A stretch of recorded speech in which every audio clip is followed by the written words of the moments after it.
Tonight we step carefully through the misted hills and cold stone chapels of the medieval world.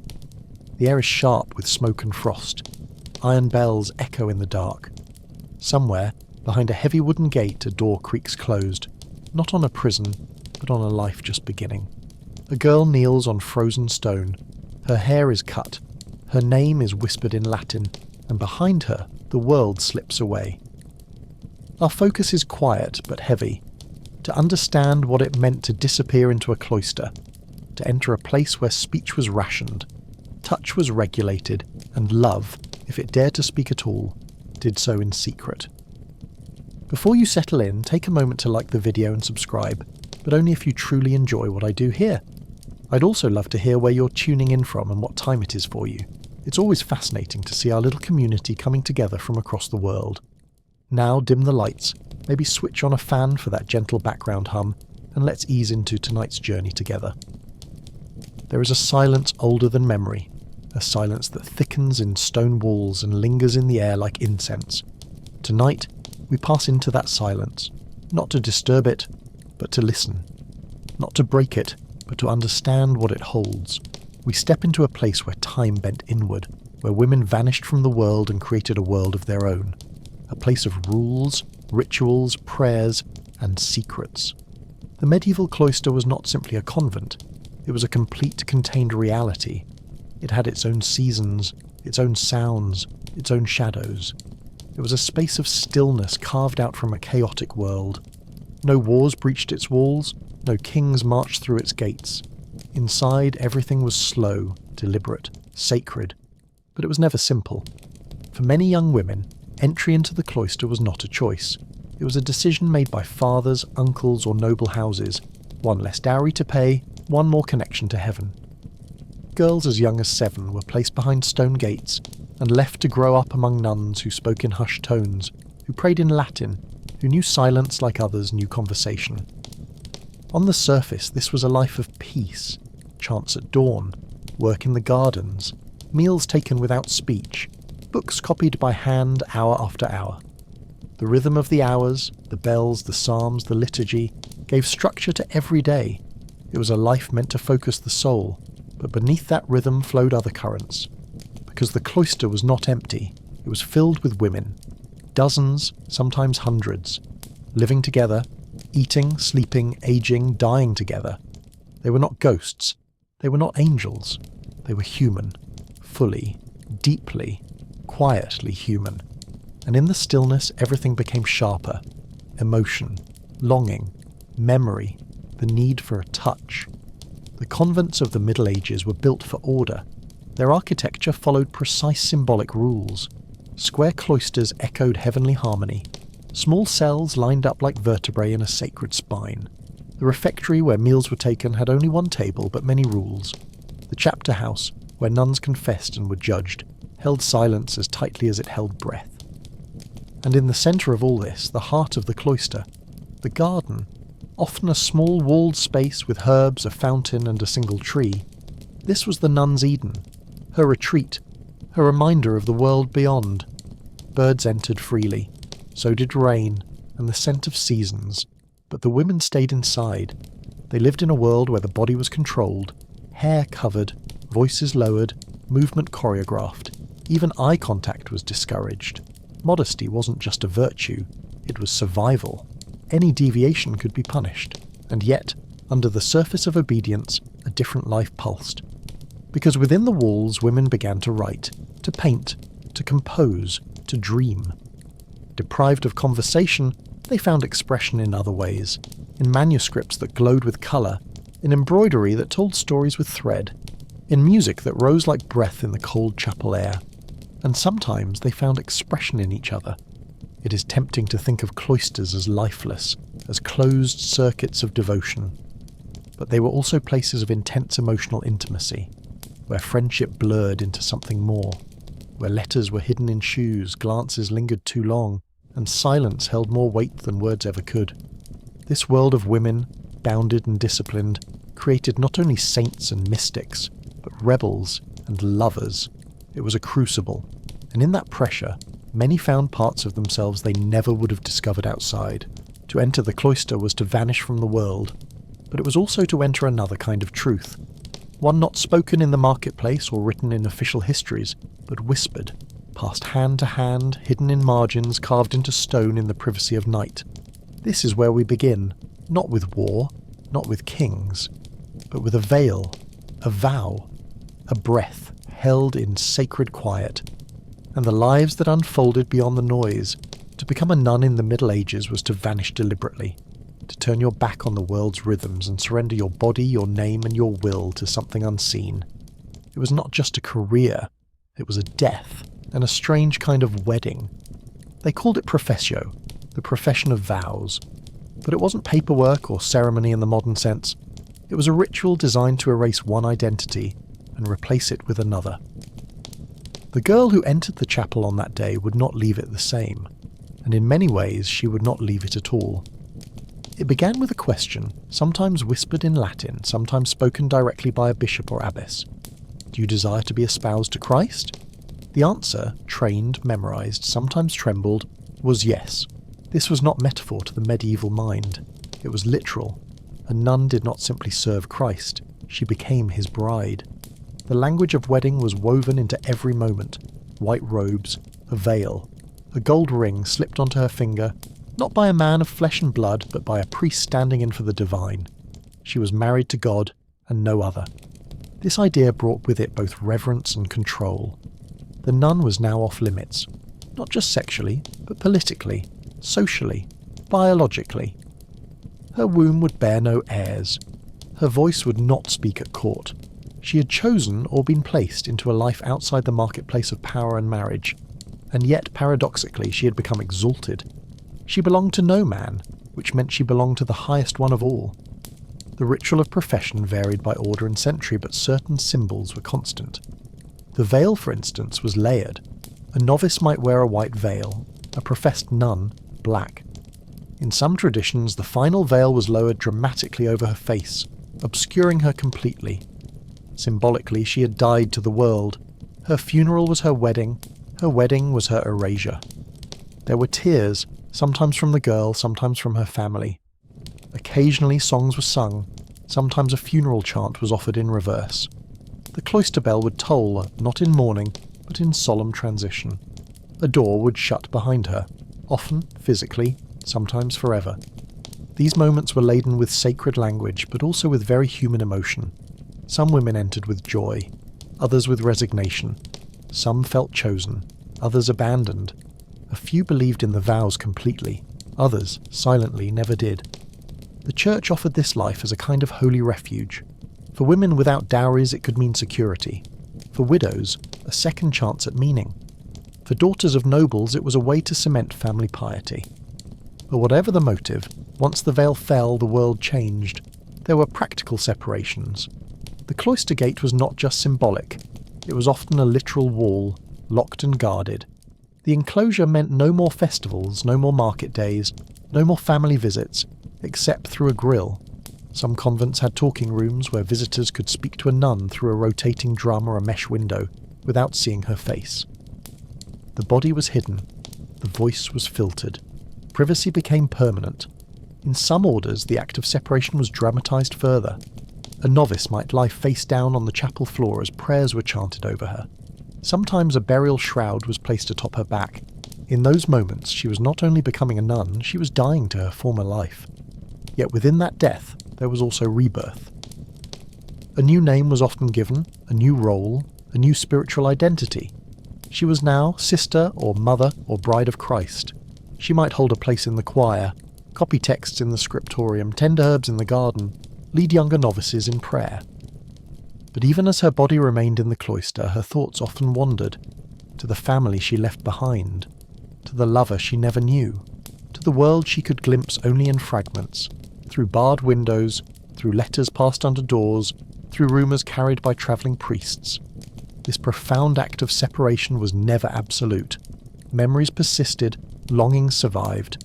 The human heart is not so easily enclosed. And so the nun walked between worlds, bound by vows, cloaked in ritual. But still, quietly, a woman, thinking, feeling, remembering. Her wedding had no feast, her marriage had no touch. But in the silence of the cloister her mind remained her own, and sometimes what it whispered was not prayer, but possibility. Behind the veils and vows, beneath the incense and silence, cloisters moved with a different kind of power. They were not passive sanctuaries tucked away from the world. They were economic engines. They owned land. They negotiated contracts. They fed hundreds. They shaped the towns around them in ways quiet, consistent, and lasting. The medieval convent, for all its spiritual intensity, was also a machine of survival, and not just for the women inside it. Land was the root of it all. Many convents, especially those established by noble families or powerful patrons, controlled vast estates. Fields, vineyards, pastures, mills, these were not metaphors, they were assets. Lay brothers or hired workers tilled the land while the nuns, cloistered inside, kept the books and oversaw the flow of resources. Grain was grown, wine was pressed, wool was sheared and sold. In many ways, the abbess of a major convent held authority that rivaled male lords. She could sign legal documents. She could oversee large-scale building projects. She could correspond with bishops and even monarchs. Her seal carried weight. Her word could resolve disputes. Within her walls she was queen. Yet she ruled without spectacle. No throne, no crown, just ledgers, prayer, and iron discipline. Her leadership was rooted in routine, in governance that wove the spiritual with the practical. Convents required constant management. Food stores had to be preserved, repairs made, alms distributed. They housed not only nuns, but lay servants, kitchen staff, gardeners, and sometimes orphans or elderly relatives. Their budgets were complex, their needs endless, and everything, every transaction, every pound of grain or bolt of cloth had to be documented, blessed, accounted for. It was not unusual for a medieval convent to hold multiple income sources: rents from tenants, fees from families placing daughters in the cloister, donations from pilgrims, even revenues from relics, if the convent possessed the bones of a saint or a vial of holy oil. In this way the sacred became entwined with commerce. Miracles had markets, but wealth was not hoarded. It had to be hidden in humility. Nuns wore simple habits, but their treasuries might contain gold chalices, illuminated manuscripts, and finely woven vestments. Their cells might be bare, but their altars were adorned. This paradox, poverty on the outside, wealth in the vaults, was part of the cloister's mystery. It allowed the convent to be both revered and resented, seen as pious, yet powerful, humble, yet politically connected. Indeed, convents were often deeply entwined with noble families. A daughter placed in a prestigious abbey brought honour and long-term security to her kin, and if she rose to abbess, that family gained a permanent voice within the religious hierarchy. In times of war or famine, such connections could mean the difference between ruin and survival. Some convents became de facto diplomatic hubs, safe places where messages could be exchanged, where travellers could rest under the protection of the church, where negotiations might unfold under the watchful eye of a woman who wore no armour, but wielded control with the grace of a candle flame. There were dangers too. With wealth came scrutiny. With land came disputes. Abbeys were not immune to corruption or scandal. Some were accused of mismanagement, others of harbouring runaway daughters, lovers, or even fugitives. The very seclusion that made cloisters sacred also made them suspect. And yet they endured. For centuries they stood as bastions of female authority, in a world that rarely allowed such power. Within the cloister, women administered, educated, and oversaw communities. They taught reading and writing. They preserved texts. They controlled resources. They did this not with force, but with presence. Not with noise, but with structure. Their power was not broadcast. It was woven into the fabric of daily life. And through that quiet strength they became indispensable to their towns, to their families, to the fragile balance between faith and survival in the medieval world. The nun, often imagined as silent and still, was in truth a strategist, a steward, a leader cloaked in linen and Latin, directing the flow of wealth as deftly as she directed the morning psalms. And in that hidden labour she changed the world around her, without ever stepping beyond her gate. She has made her vows, the chapel is empty, the gold ring sits on her hand like a question. Outside the bells have finished their last call. Evening folds itself over the cloister like a heavy blanket. This is her first night alone. No celebration follows a nun's wedding, no feast, no dancing, only stillness.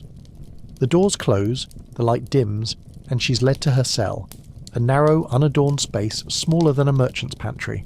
One small bed, one stool, a shelf with a crucifix and a candle stub, a chamber pot tucked beneath. There is no key because she's not locked in, but the gate to the world outside has already closed behind her, and its sound, iron on stone, will echo long after silence returns. It's easy to romanticize what comes next, a peaceful sleep, a sense of purpose, a spiritual glow. But for many women, that first night brought something else entirely. Fear. Not terror, not panic. But the kind of fear that grows in stillness. The kind that moves in like fog and settles behind the ribs. She's not in danger. And yet, nothing feels safe. Everything is unfamiliar. The bed too hard, the walls too close, the air too cold, too quiet. The sound of her own breath becomes unbearable. Her heartbeat, a drum inside a chapel that no longer has windows. For the first time, she begins to understand what she's done. Her name is different now. Her clothes are different. Her hair is gone. She may never see her mother again. The outside world, its markets, festivals, forests, men, is no longer hers. And even if her vow was freely made, this truth lands with weight. Some women cried themselves to sleep that first night. Others lay awake for hours, listening to the sound of older nuns praying in distant corridors, or to the soft shudder of wind against the stone. A few reached for the wall just to feel something solid.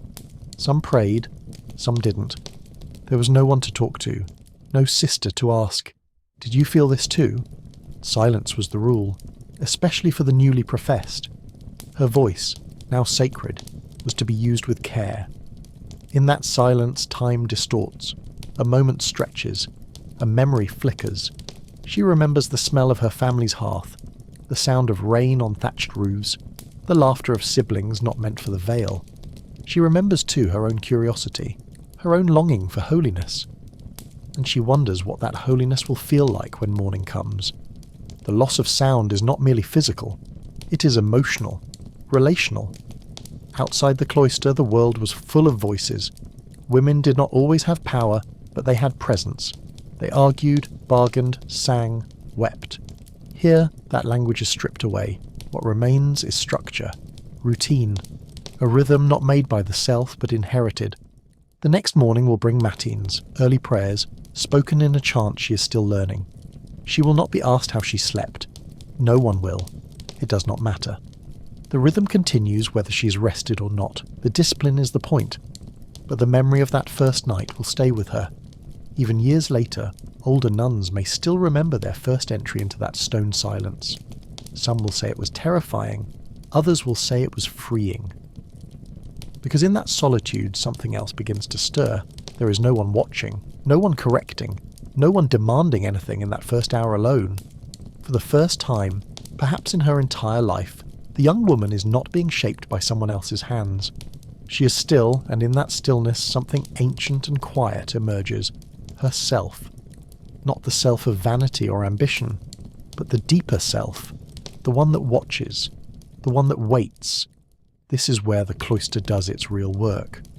Not in punishment or prayer or order, but in creating a space so empty, so stripped down, that a woman must begin to listen to what rises within. That is the paradox of the first night. It brings both the terror of disappearance and the possibility of discovery. She will cry perhaps, or sleep restlessly, or sit upright until dawn, hands clasped, whispering words she's not sure she believes yet. But she's no longer who she was. The silence has accepted her, and from this night forward it will shape her. Silence was not emptiness, it was a canvas, and in the stillness of cloister life, intimacy found new languages. A brush of the hand during a shared hymn, a glance that lingered longer than modesty allowed, a letter slipped beneath a pillow, folded with care, sealed with a thread of black linen. When touch was forbidden, the smallest gestures burned with meaning. Life in the cloister was never solitary. Nuns lived in close quarters, sharing meals, prayer, even beds in colder convents. There was no privacy in the modern sense, and yet within this shared life, deep connections formed. Some were sisterly, some maternal. Some became something else entirely. The Church had long feared what it could not name. Among men, it spoke of sodomy. Among women, the words grew vague: inordinate affection, excessive closeness, unfitting familiarity. Warnings against such bonds peppered the writings of abbots and bishops. Some orders banned nuns from sitting on the same bench. Others forbade too much eye contact or conversation behind closed doors. But rules arise from reality. These measures weren't imagined. They were responses to something felt. In a world without marriage, without romantic courtship, without even the option of flirtation, love had to find its own passage, and it did. Quietly, bravely, sometimes recklessly. There are records, scattered and rare, of nuns who formed intense, passionate attachments to each other. Sometimes these were chaste spiritual pairings, like soul friends or devotional companions. But sometimes they were more. The language becomes slippery. Letters speak of embracing you in Christ, but also of hungering for your presence and dreaming of your voice. Modern readers see longing where medieval scribes saw devotion. Or perhaps they saw it too, and simply refused to say it loud.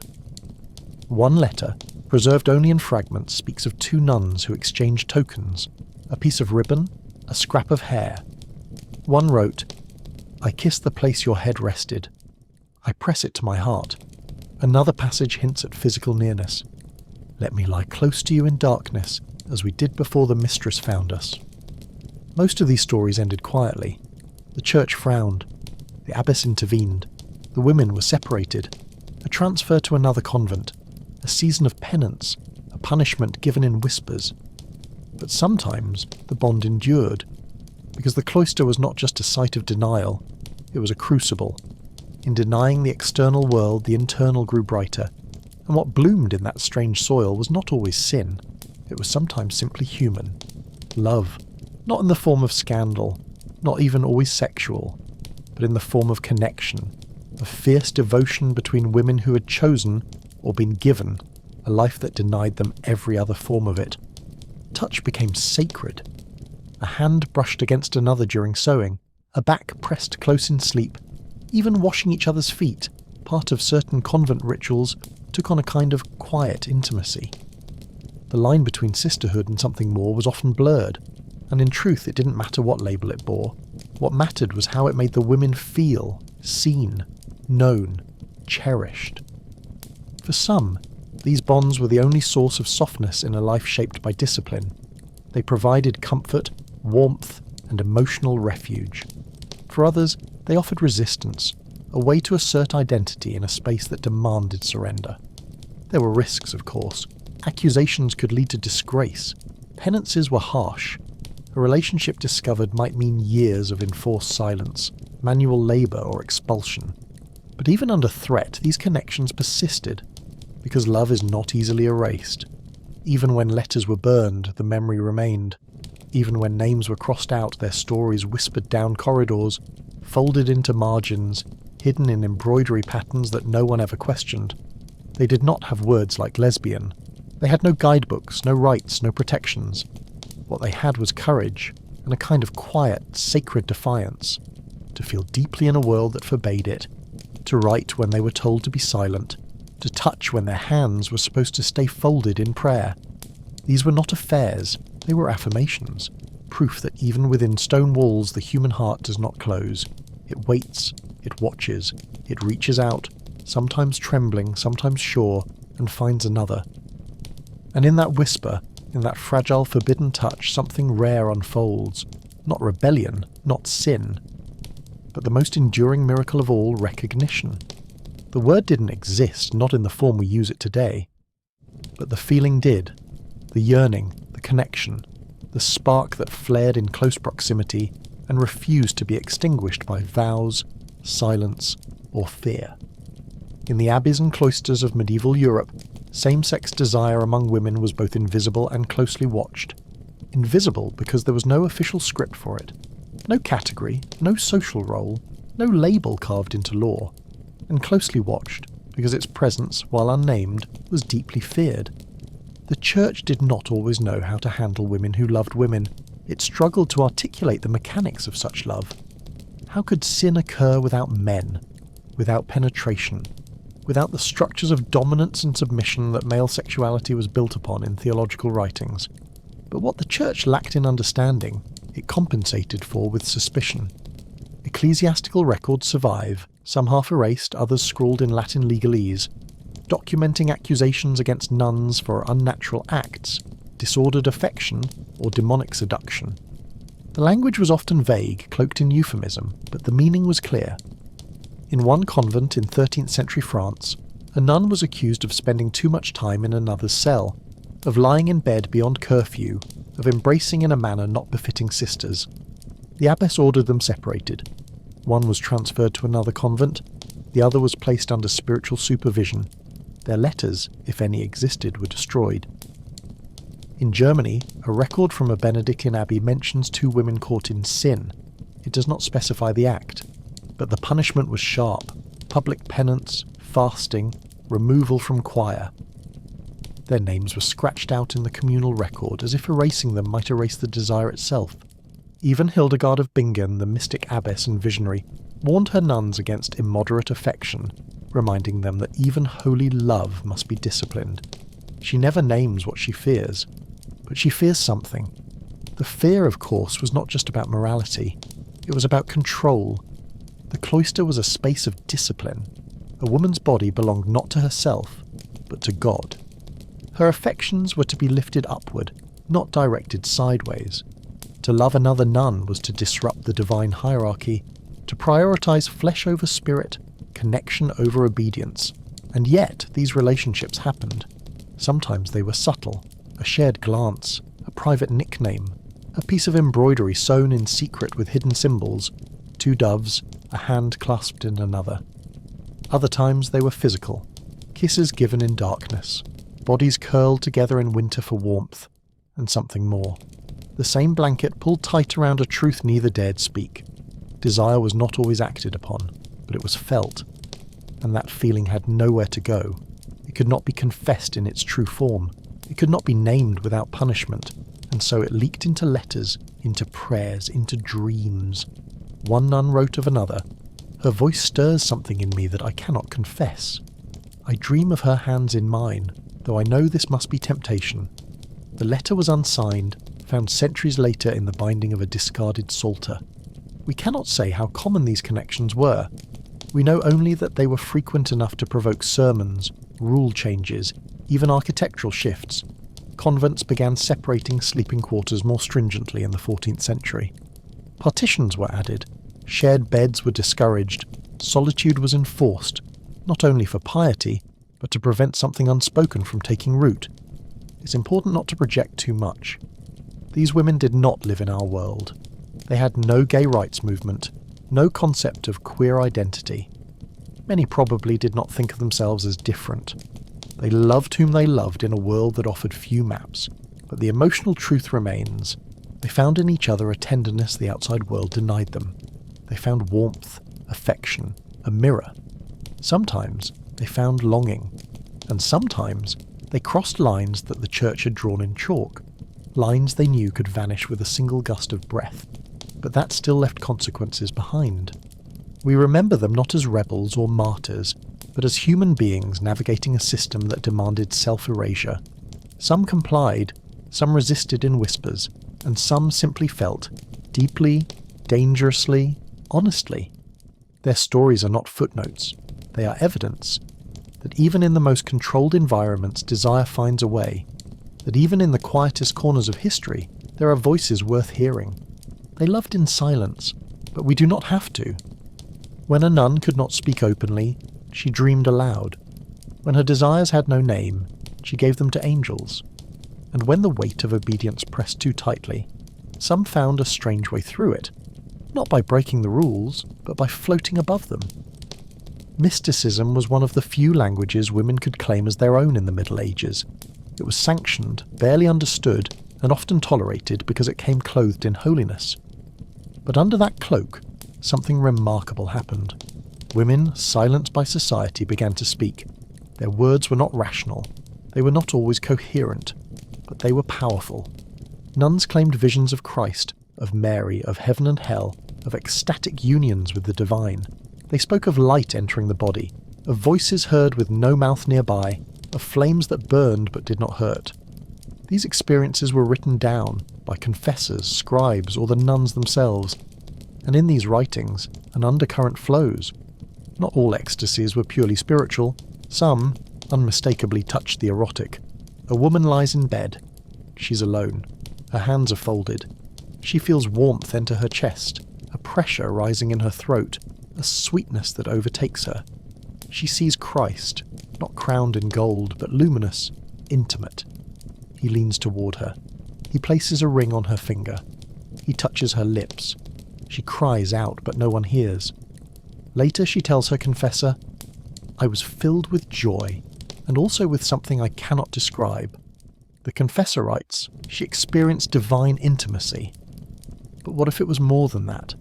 Mystical language is full of sensual imagery. Flames licking the soul, honey dripping from divine lips, the embrace of a heavenly spouse. These are not sterile metaphors.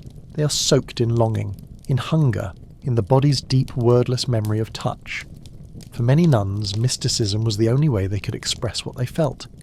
To speak of longing, connection, rapture, without being accused, without being punished. As long as the object of desire was Christ, it was permitted, celebrated even. But what if Christ was also a mirror? Some scholars suggest that the mystical Christ, especially in female visionaries' writings, became a safe stand-in, a way to express love, need, even physical yearning that could not be directed toward another nun or even toward oneself. In loving him, they were allowed to feel. Others believed the visions were genuine, uncontaminated by earthly desire, that the ecstasies were spiritual, but the line remains thin and the language refuses to behave, a body shaking in prayer, tears streaming, moans uttered in the dark. These are not just signs of faith, they are also signs of arousal, of transformation. This is where mysticism became resistance, not rebellion in the usual sense.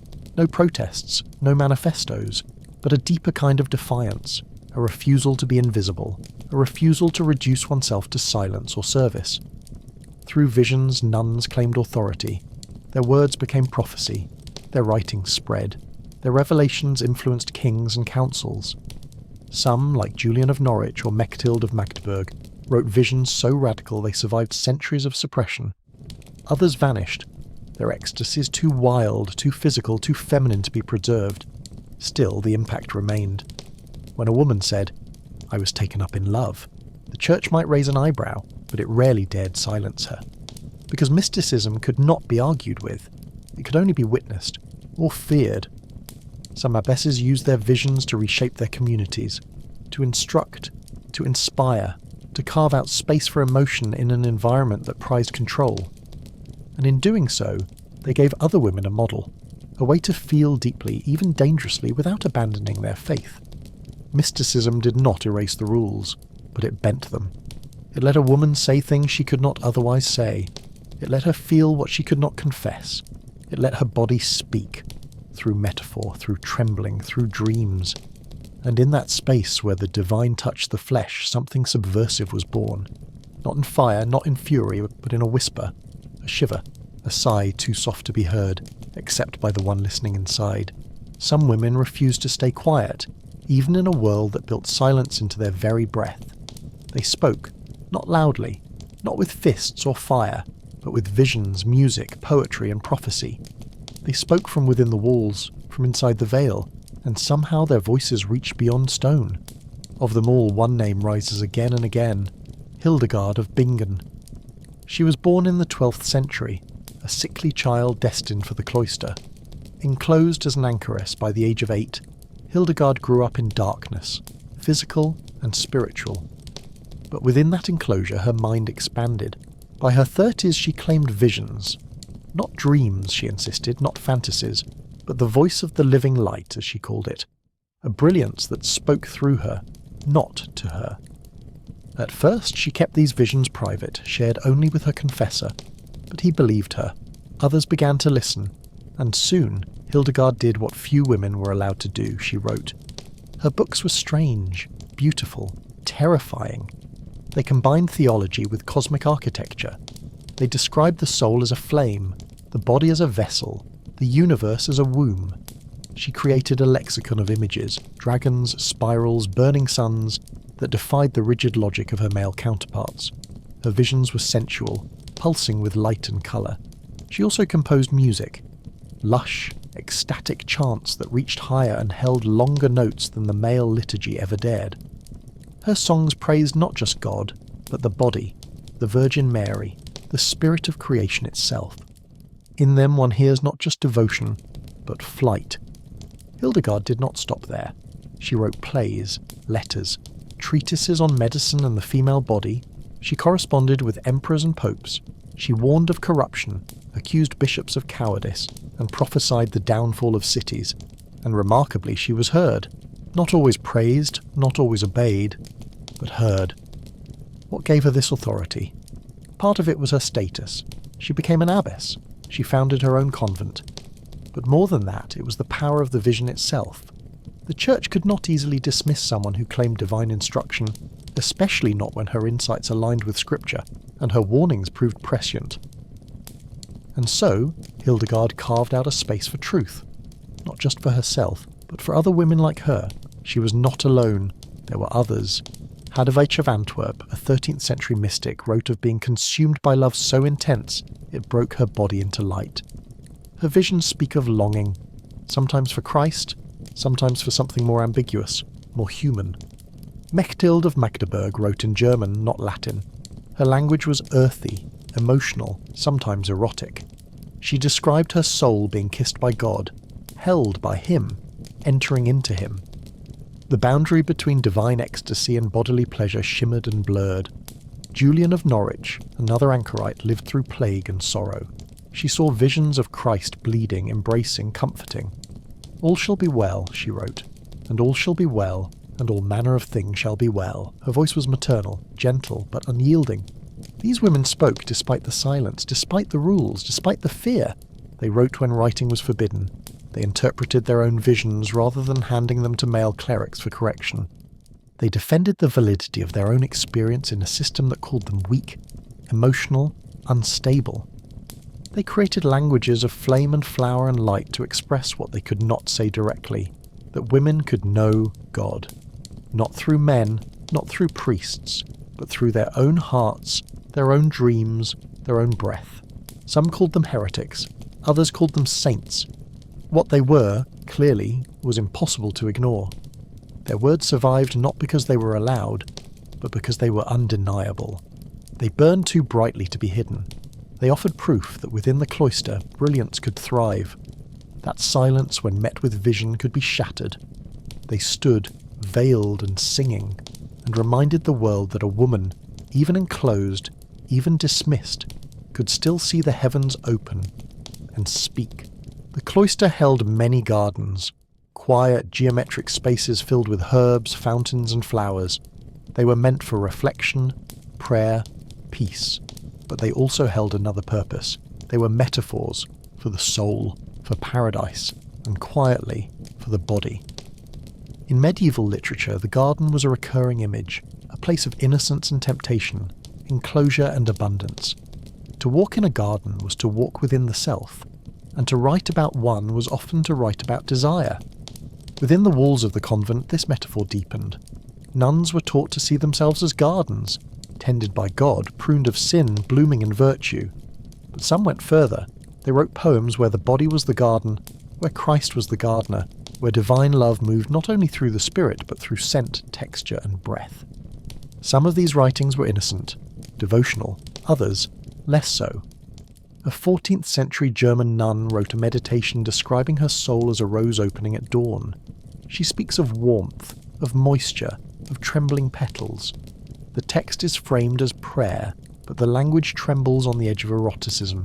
It's not a metaphor born of logic, but of longing. Elsewhere, in a manuscript from France, a nun's drawing depicts a walled garden, hortus conclusus, with two doves nestled together on a branch, their beaks touching. A single gate stands open. Beneath it, a phrase in Latin, Amica mea venit. My beloved has come. Was it devotion? Was it suggestion? Or both? The line was always thin, and it had to be. because direct erotic expression was forbidden.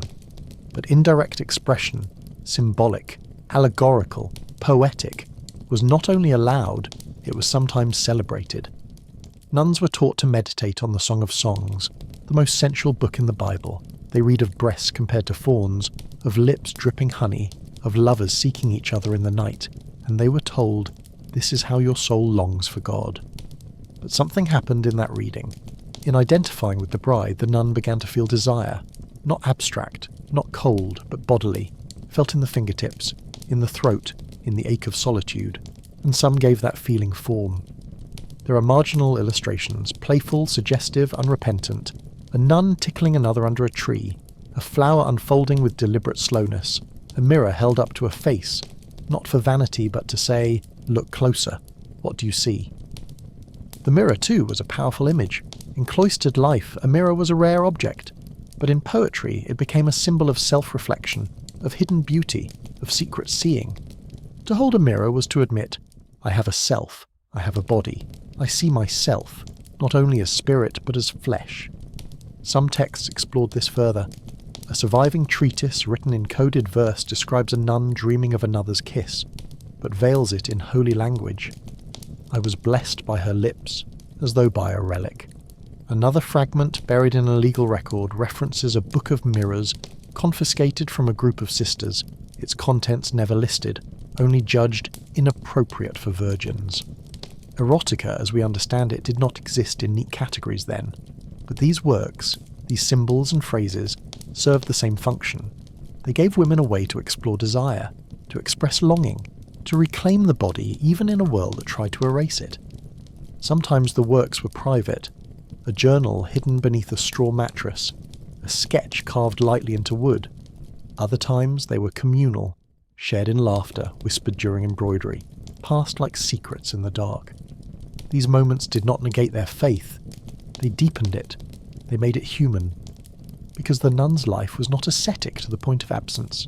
She still had dreams, she still felt warmth, she still remembered what skin meant, what closeness meant, even if she had never tasted it.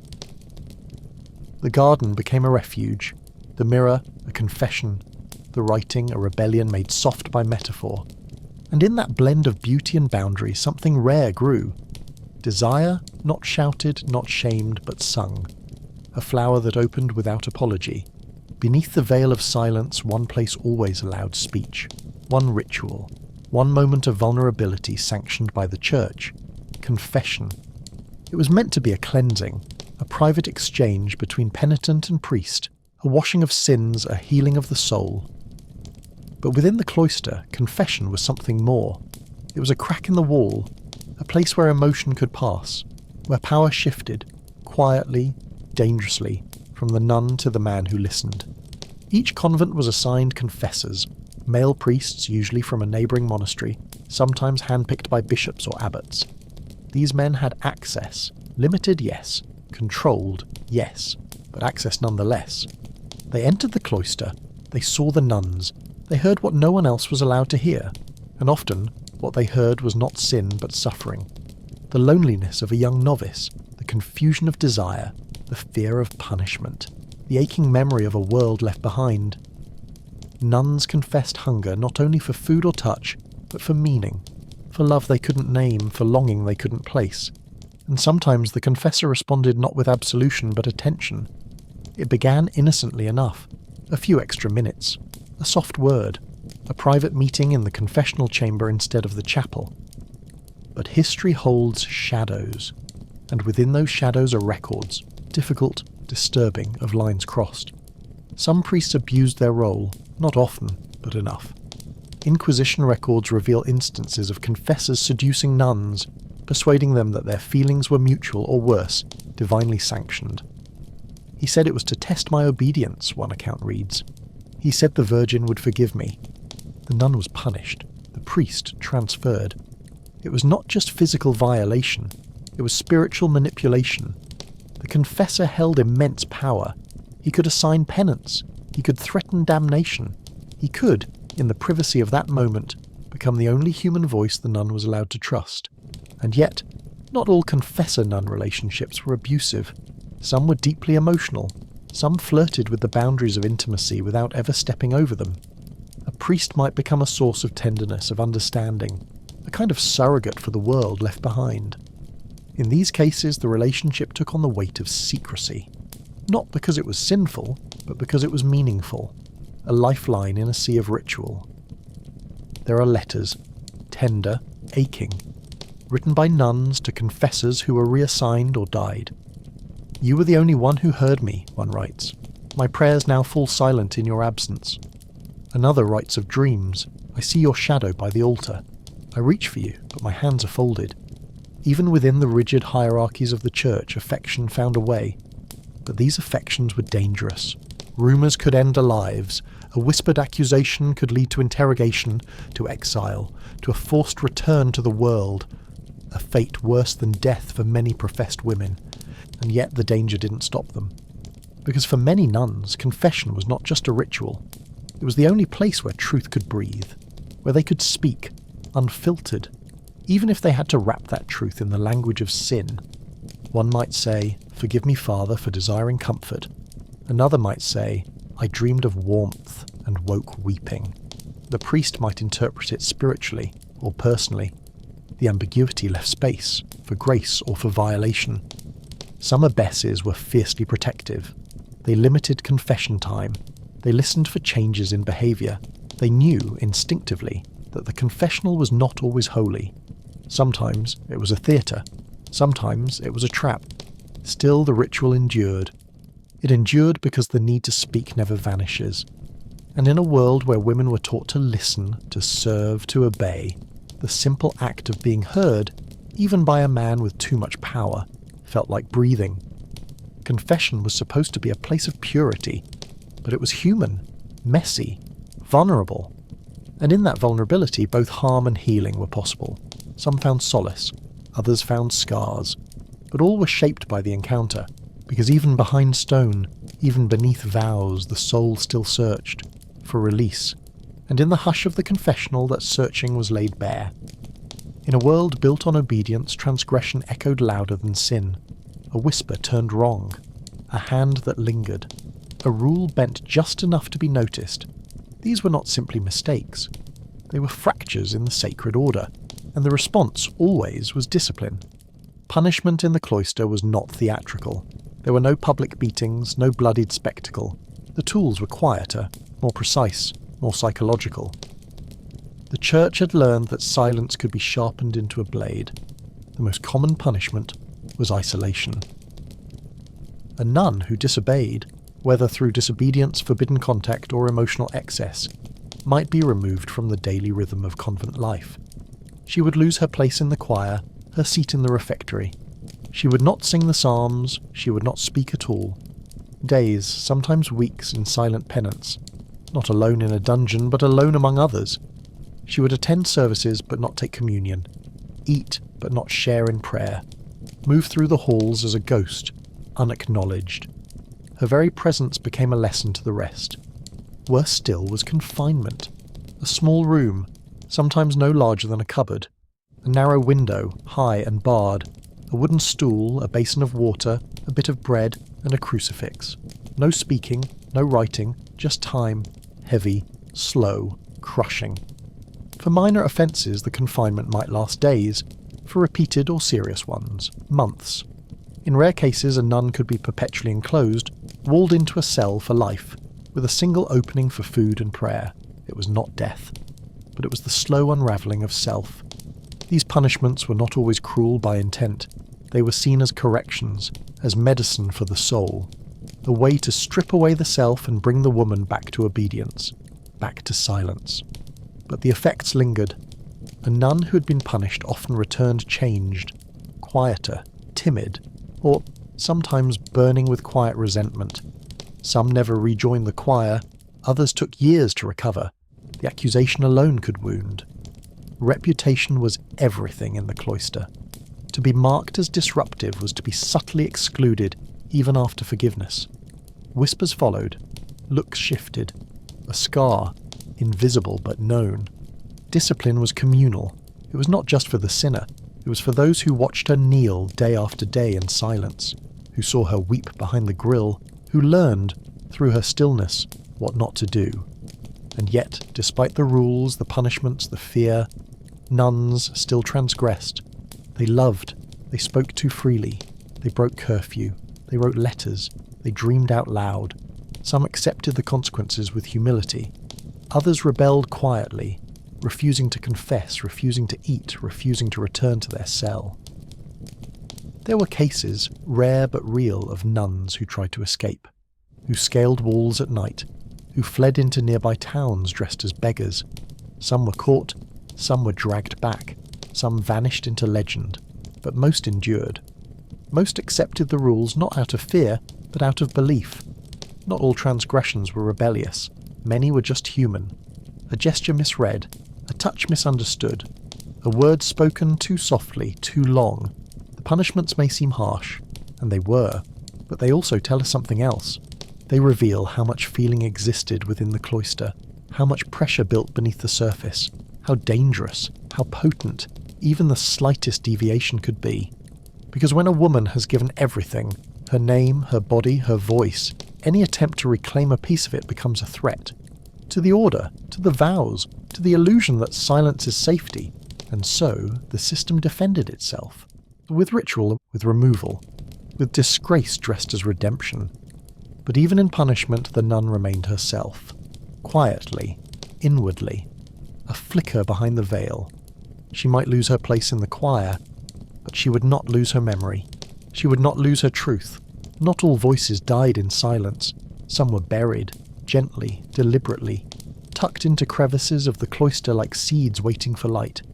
They lived not in memory, but in parchment, folded, hidden, preserved by accident or by hope. These were the dead letters. Notes never meant to be read aloud. Confessions never sent. Love letters without names. Some were tucked inside book bindings, repurposed when scribes needed scrap. Others were sealed behind altar stones, found centuries later when churches crumbled or were restored. Each one is a whisper through time. One, discovered in a 15th century breviary, is written in a delicate Latin script, soft with age. It begins not with greeting, but with longing. I do not know if I may write, but I cannot forget your face. The letter is unsigned, addressed to no one, but the tone is intimate. It speaks of nights spent together in silence, of a touch remembered, of prayers said through tears. Another, stitched into the hem of a linen robe, contains just a few lines. Forgive me, sister.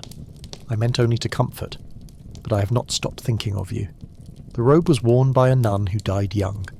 No other record of her survives. And then there are the margins.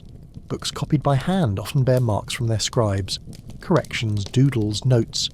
In several convent manuscripts, tiny hearts appear beside passages from the Song of Songs. In others, initials are intertwined in ink, circled softly like a private code. These small acts matter.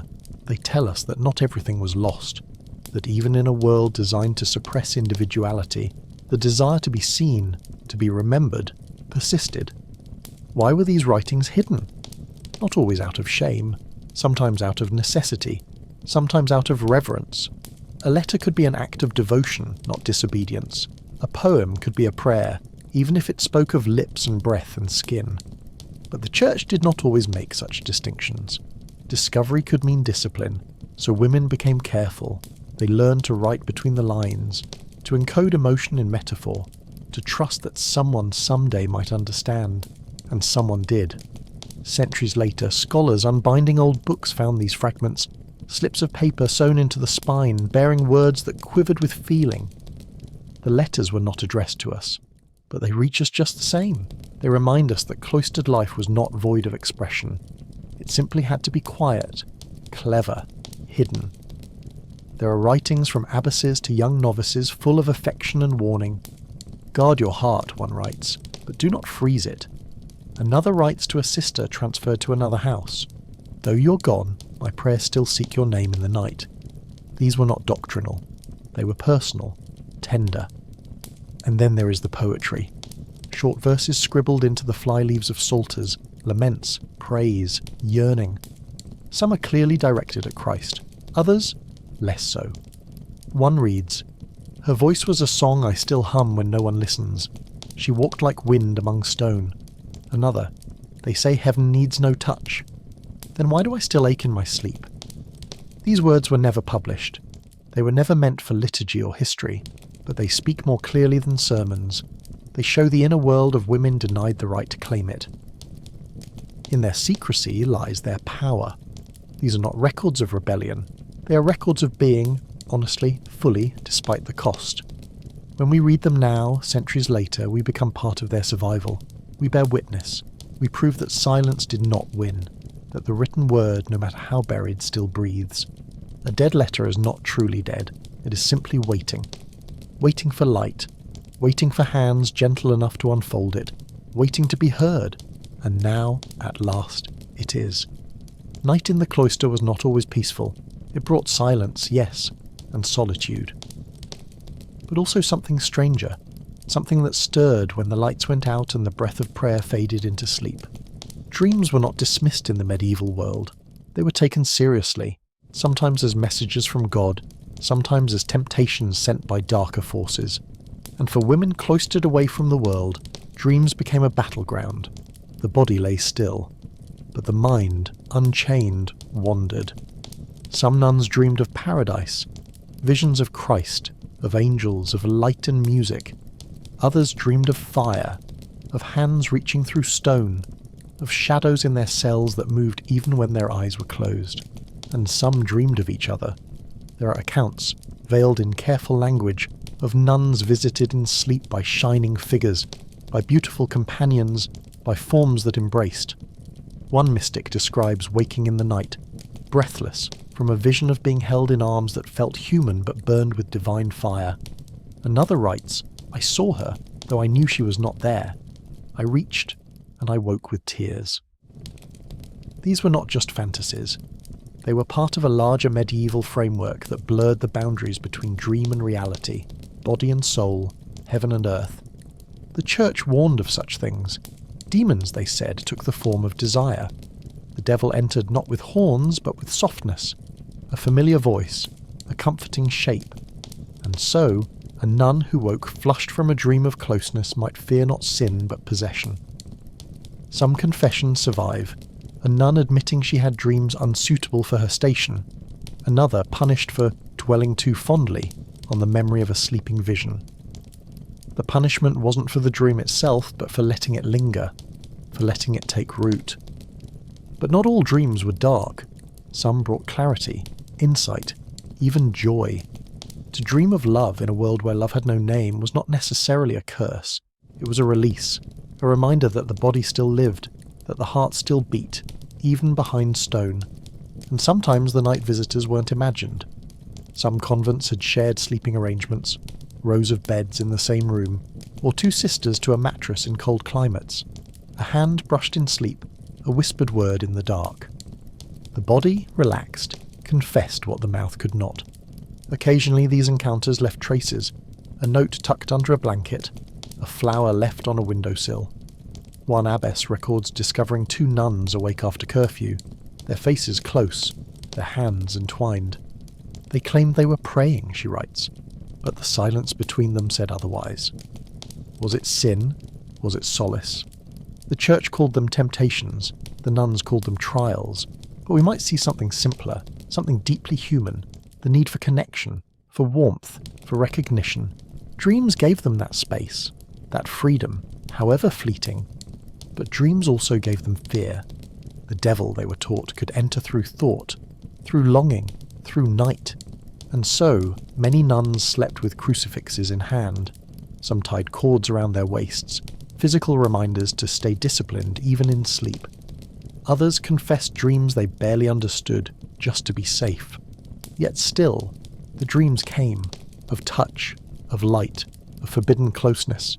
They came because the mind, starved of expression, finds its own language, and in the absence of freedom, dreams became defiance. Not loud, not planned, but honest. The night in the cloister was not always quiet. It hummed with memory, with fear, with desire, and the dreams, those silent, flickering visitors, brought truths the day could not hold. Not every nun stayed. The walls were high, the vows were binding, but sometimes desire, or despair, grew stronger than stone, and so, in the dead of night, in the softness between bells, some women slipped away. They became runaways, and their stories, though rare, cut deep. The records are fragmented, a name crossed out, a line in a convent log, soror fugit, the sister has fled, a bishop's letter scandalised, a city official instructed to search the inns and brothels. But behind each terse note was a life cracking open. Most did not flee on impulse. Escape required planning, secrecy, courage, a bolt hidden, a robe borrowed, a signal passed between whisper and glance. Some ran alone, others left in pairs.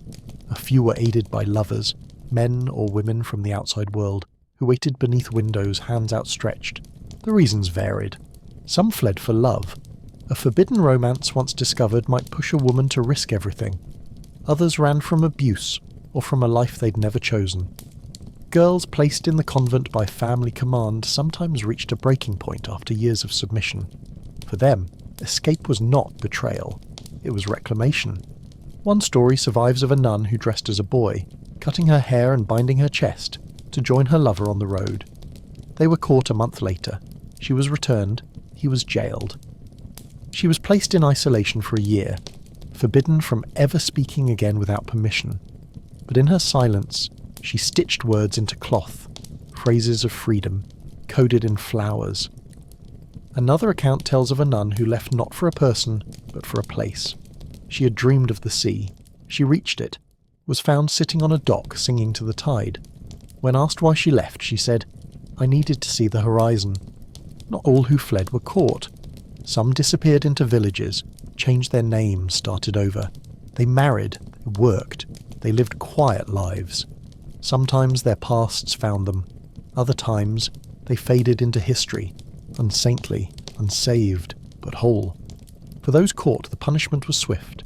Public penance, a formal apology in front of the convent, years of silence, stripped privileges, in extreme cases recloistering in cells so tight a woman could not stand. All to remind her, and everyone, that vows are forever.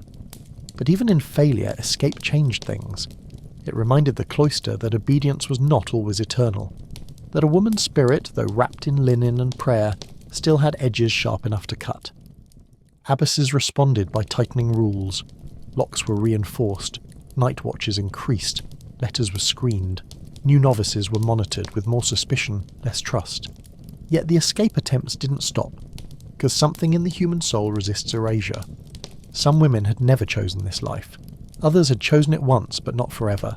And a few, just a few, chose to risk damnation for the chance to feel free. We do not judge them, we remember them. As flashes in the dark, as hands on cold stone, as breath held before the leap.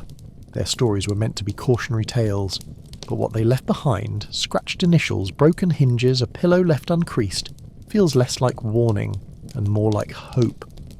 That even in the most silent places someone might still run, not from faith, but toward themselves.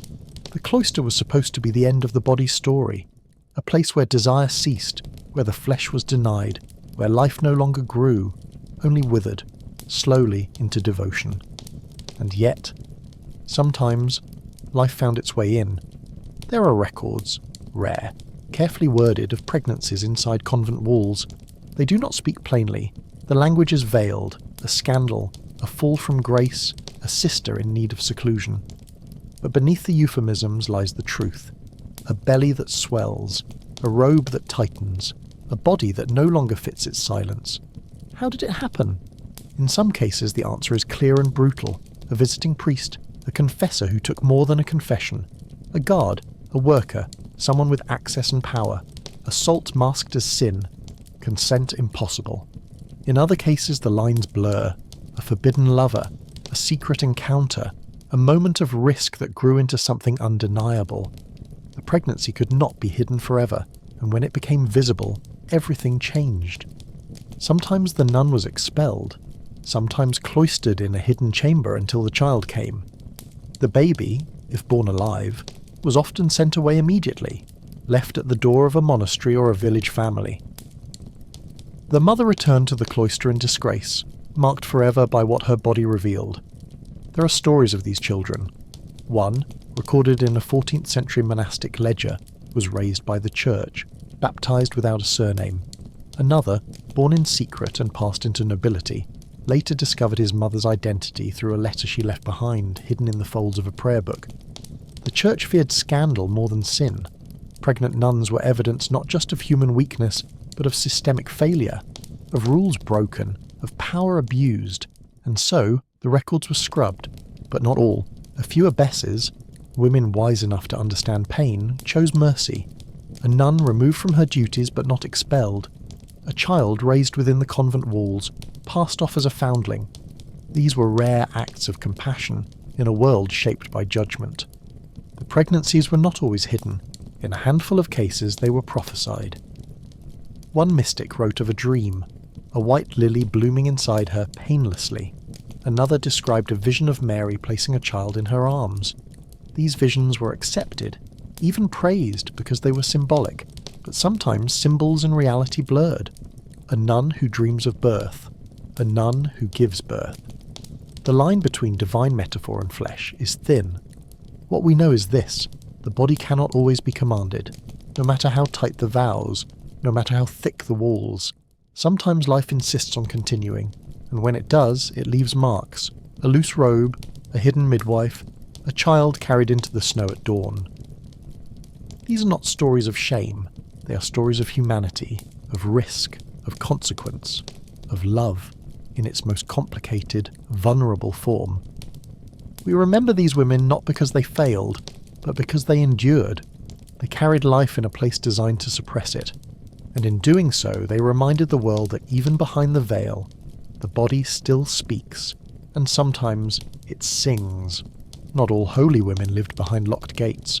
Not all devotion required vows. There was another path. Between the structure of the convent and the chaos of the world stood a strange, remarkable movement, the Beguines. They emerged in the 12th and 13th centuries, mostly in the Low Countries, what is now Belgium, the Netherlands, parts of France and Germany. They were women who lived together in communities, who prayed, who worked, who served the poor. But unlike nuns, they did not take permanent vows. They were not enclosed. They could leave, and some did. The Beguines were not wives. They were not cloistered virgins. They were something in between, something the church struggled to name: independent, pious, free. They formed entire cities within cities, called beguinages, clusters of small homes with shared gardens, chapels and workshops. They earned their own living, often through weaving, nursing or teaching. They supported each other, they answered to no abbot, and they wrote. The Beguines left behind a rich body of mystical literature, intensely personal, vividly emotional, often strikingly erotic. Their spirituality was not cold or abstract. It was embodied, fierce, overflowing. Mechtild of Magdeburg, a Beguine mystic, wrote of divine union in language that shook even hardened priests. "I am embraced," she wrote, "by the arms of my lover. I melt into him and become nothing but flame." Her God was not distant. He was intimate, touching, breathing, moving through her like light through water. Her words were so bold, so corporeal, that male theologians accused her of pride.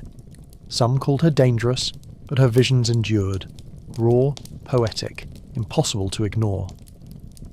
The Beguines walked a delicate line.